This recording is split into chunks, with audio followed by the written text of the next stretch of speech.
If you're choosing between an indoor sauna and an outdoor one, this video is going to make the case for outdoors. Not because indoor saunas are bad, but because there are things an outdoor sauna gives you that no indoor sauna can replicate. And some parts of the build are actually simpler when the sauna is its own separate structure. Let me walk you through both sides. I'm Anton, I'm a Finnish guy and the sauna expert at thesaunaheater.com, and I've seen and helped thousands of sauna builds be built as they should, and today we'll get into what's so good about outdoor saunas. The ritual of going outside. There's something that happens when the sauna is outside and you have to walk to it. It becomes a deliberate act. You're not just stepping through a door into another room in your house, you're going somewhere. You're leaving the house behind, walking through your yard, arriving at a separate space that actually exists for only one purpose. That separation changes how the session feels before it even starts. Your mind starts to switch off during the walk. By the time you step inside, the heat hits you. You're already in a different headspace than you'd be if you just stepped out of the hallway. Us Finns have always understood this. The sauna originally was never inside the main house. It was always a separate building. It's its own place, with its own purpose. That physical separation is part of what makes the whole thing feel like a ritual, rather than just another room in your house that you use. The cold contrast between rounds.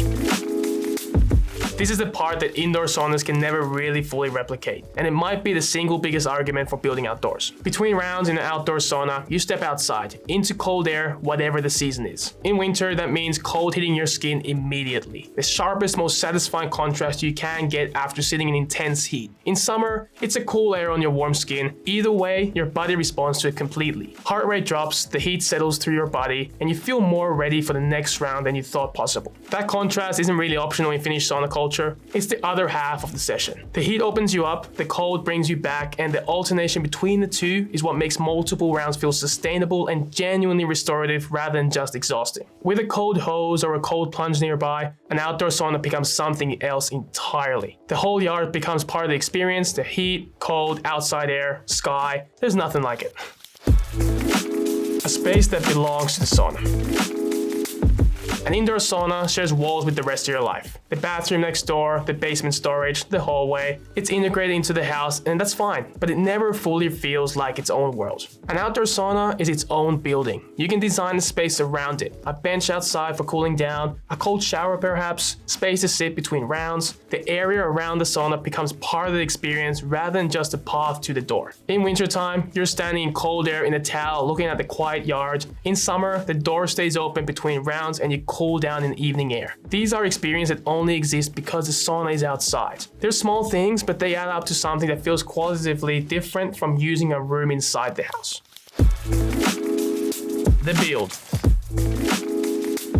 Here's a part that surprises a lot of people. In some important ways, an outdoor sauna is simpler to build correct than an indoor one. The biggest one is moisture. A sauna produces a lot of heat and humidity. And if the wall assembly isn't done perfectly, vapor barrier on the warm side, proper insulation, no drywall, that moisture works its way into the rest of your house. It's a build challenge that requires careful attention and can cause real problems if done wrong. An outdoor sauna doesn't have that problem. The structure is its own building. Moisture that leaves the sauna goes into the outdoor environment if it's not insulated, not into the adjacent rooms or your home's wall cavities. The wall construction is still important. You want good insulation to hold the heat efficiently, but you're not protecting a whole house from moisture damage. That pressure is off. Ventilation also is so much easier outdoors. For an indoor sauna, you need to think carefully about how air moves in and out without affecting the rest of your house. Outside, fresh air is immediately available pretty much in every direction. A proper intake vent near the heater and the exhaust on the opposite wall, and the same principle applies. But the surrounding environment makes it easier to execute, and there's no concern about where that air is coming from or going in. If you want to use a wood burning stove, for example, rather than electric, outdoor is almost always the only realistic option. Running a proper chimney through an existing house is a significant project. In the standalone outdoor cabin, the chimney goes straight up through the roof. A much cleaner, simpler installation. The outdoor build opens up the wood stove option in a way that indoor rarely does practically.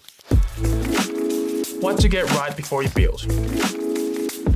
The foundation matters more than most people plan for. The cabin needs to sit on something flat, obviously, and needs to be solid and usually slightly larger than the footprint of the structure. That could be something like a concrete slab, compacted gravel, or properly built deck that can handle the weight. Not grass, not bare soil. The ground shifts, moisture comes up from below, and the sauna that isn't sitting level causes problems that compound over time. Sort the foundation before anything else. Electrical also needs to be run to the location before the cabin goes up usually, or at least planned for, of course. The further the sauna is from the house, house, the more involved the electrical run is usually. Factor that into where you place the sauna and how you budget for it. An outdoor sauna is usually fighting the cold from every wall, which means the heater sizing matters more than it does indoors. Usually you want to size up a little bit there. An undersized heater in an outdoor build is one of the most common complaints people have after the fact. The room never quite gets where it should be in the cold weather, or it just takes a really long time. You can ask us if you need help with that. Distance from your house is worth thinking through. Far enough that you feel separated from it, but close enough that the walk between rounds is enjoyable rather than just an obstacle. In really cold climates, a covered walkway can make a difference, of course, but it is a big project then. In milder climates, 20 to 30 feet, for example, is usually enough separation to make the space feel like its own place without walk being a deterrent.